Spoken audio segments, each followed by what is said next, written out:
Church Square was originally the place where all the farmers used to bring all their produce on a weekend to sell to the local populace.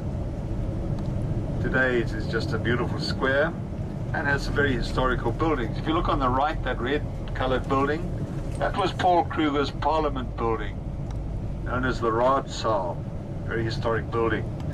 On our left, the original post office of Pretoria, and straight ahead of us, the building there is called the Palace of Justice, and it is the High Court of Pretoria today.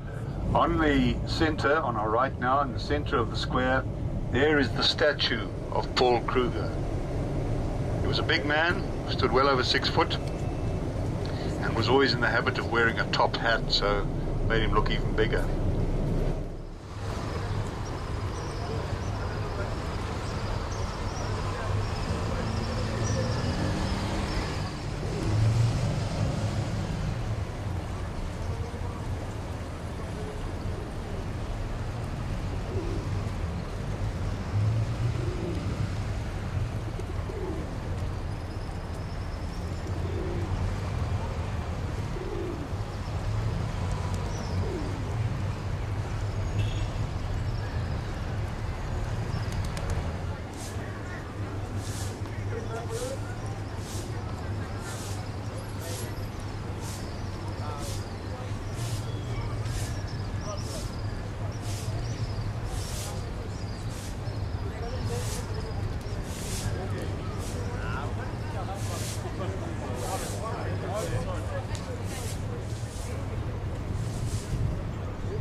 Wait, why don't you get up there? No, no, I'm just going to take a picture of the two of you on your... Oh.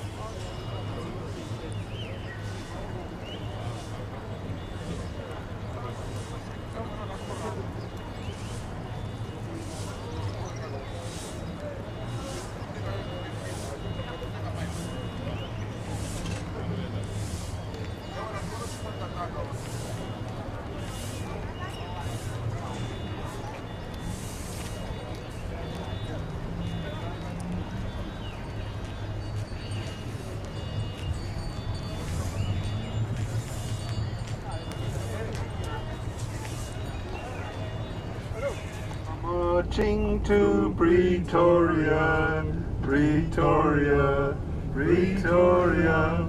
We are marching to Pretoria, Pretoria, hooray. Pretty good singer. Well, it was the old British.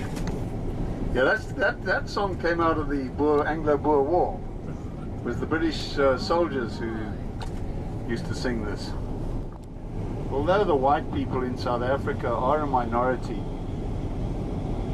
I think you will find that most people in South Africa, most white people, do not feel marginalized in any way.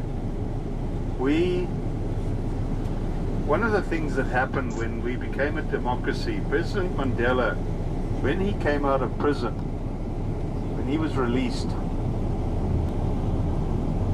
I don't know about any of you, anybody here, but if I'd spent 27 years of my life in prison for my political beliefs, I think I'd probably come out pretty bitter and twisted. He didn't. And neither did his colleagues who were in prison with him. Instead, when they came out, they preached reconciliation. In other words, forgive. Don't think about revenge. Just forgive what has happened. What they said was, let's not forget it, because we must never allow it to happen again, but let's not dwell on it. Let's try and build a new nation. And he coined the phrase, the rainbow nation. In other words, a nation of many colors. Although in a very, very much a minority, there are quite a number of Asians in the country, citizens, and a lot of what we call colored people. Now, colored people are people of mixed blood, okay? And then we have the black people who are the majority. Sorry, I'm just going to interrupt myself. On the right here is the Pretoria City Hall. with Andries Willem Pretorius on the horse. As I say, the spirit in South Africa since Mandela came to power has been one of living in harmony together with one another. Forget about racial issues, that sort of thing. Just don't allow it to get in the way. Go left here, man. Yes. And I think it's worked. Majority of South Africans, the vast majority, just want to live together, work together. I think we all have succeeded to a very large extent. Very often we find in areas where there are predominantly white people, they will elect a black person who lives in the area, because there's no real distinction of where people can live. It's not like the days of apartheid where people were limited to where they could live based on the color of your skin. On our left, beautiful gardens there, you'll see a bust of a person. That is General Jan Smuts, who was Prime Minister of South Africa during World War II and was also on the Allied War Cabinet. And his third claim to fame was that he also assisted in writing the preamble to the Charter of the League of Nations, which was the forerunner of the United Nations. Okay, on our left here, the Union Buildings, the seat of government in South Africa, the administrative buildings of the South African government. And we're going to stop here for about 25 minutes. You're welcome to get out, go and take a cross over the road, be careful of traffic, and have a look at the beautiful gardens down on our right.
No,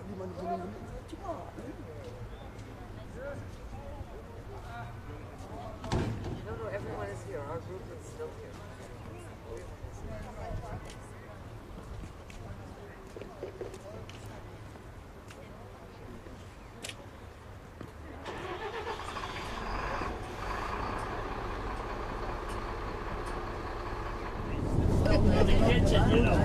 Right, we're now going to go through the little suburb known as Bryn Tirien. Bryn Tirien is the residential area for most of the senior government people and for a lot of the embassies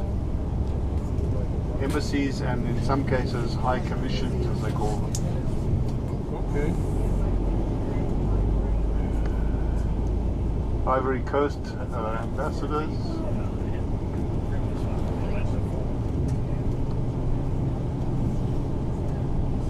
You'll see a big area, big concrete building. There's a big satellite dish on it, and it's got high fences around it.